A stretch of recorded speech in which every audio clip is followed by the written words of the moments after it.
qu'on peut voir, enfin à chaque fois nous on leur nourrit, et je dis un bambou parfois il est aussi très envahissant parce qu'il a faim, donc il cherche à manger, donc il s'en va. Mais alors il sort pas vraiment de grosses sections, mais si jamais on l'engraisse et puis nous on sélectionne les cannes, ben à un moment on peut quand même avoir de belles sections. Mais j'en ai déjà vu des plus grands. Après combien de minutes? Ben, celui-ci c'est comme, à peu près il avait 10-15 ans quoi. Donc ça c'est un bambou, un petit pot comme ça, il peut faire 25 mètres carrés en 10 ans. Ah, Si on ne le stoppe pas. Hein. et les grosses cannes, c'est toujours sur les envahissants? Ouais, ouais. On a pas ça dans les mêmes envahissants. Non, non, le maximum qu'on a c'est une canne, allez, un grand maximum comme mon pouce. Mais ça sera le grand maximum. Au départ c'était un plan. Ouais. Mais il a, je sais pas. En fait il devrait être un tout petit peu plus large à la base. En hauteur, généralement on a ça après 6-7 ans. Mais je préfère être pessimiste qu'optimiste. Ici, ça, hein, 6 ans. Ouais, 6-7 ans à peu près. Moi ce qu'il y a c'est que c'est des pieds plus vieux, mais à chaque fois moi je les remets en place un peu. Je fais des petits gemmes, c'est ce que j'aime bien faire. Parce que nous, notre façon de multiplier le bambou, c'est par division.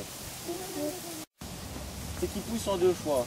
Alors d'abord, il sort une tige, mais ici, on arrive à la saison, il est en train de... Enfin, c'était une canne de l'année passée, il n'a pas encore sorti une nouvelle canne. Et alors, la deuxième année, il y a les feuilles, donc ça va devenir une branche comme ça. Donc il va y avoir toutes ces branches qui vont arriver. On voit que ça commence à arriver, quoi. Ici, le printemps... Justement, on en voit une. Ici, ça c'est une nouvelle pousse. Et donc, quand ça sort, on sait déjà dire, tiens, c'est le diamètre de la canne, donc ça va être une canne à peu près...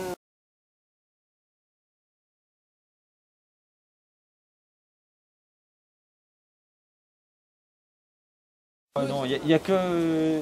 Enfin, ouais, ouais. Moi je dis toujours, un bambou, même si on ne l'avait pas taillé ou quoi, et puis on se dit, tiens, tout d'un coup le voisin rouspète, on peut le tailler en hauteur sans problème. S'il faut, celui-ci, je pourrais le recouper à 2 mètres.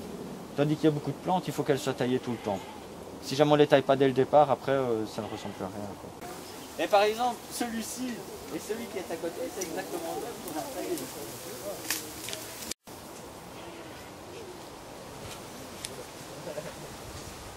Parce qu'en fait, l'envahissant, il envoie des œufs.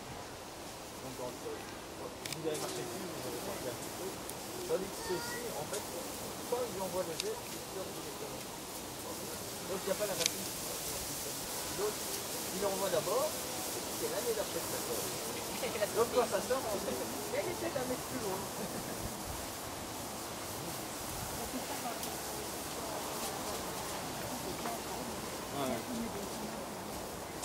Ouais, ça dépend, mais on peut aussi mettre des barrières. Hein. Moi je connais des petits jardins à Bruxelles qui doivent faire 30 mètres carrés, où il y a 4 envahissements, et c'est maîtrisé.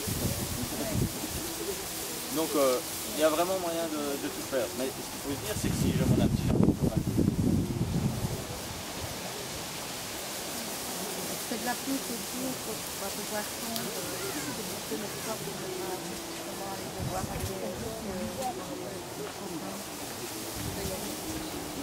non, bah ouais, non, c'est petit à petit la pluie qui se passe. Hein. Ah, d'accord. On prend la canne, c'est compliqué la pluie. On dit tiens, ben moi le soleil il arrive juste là, mais je coupe là. Monsieur, il y a combien de temps que vous avez ici tout ça? Le premier bambou a été planté en 90. Mais c'était une prairie à vaches, il n'y avait rien. Oui, sur le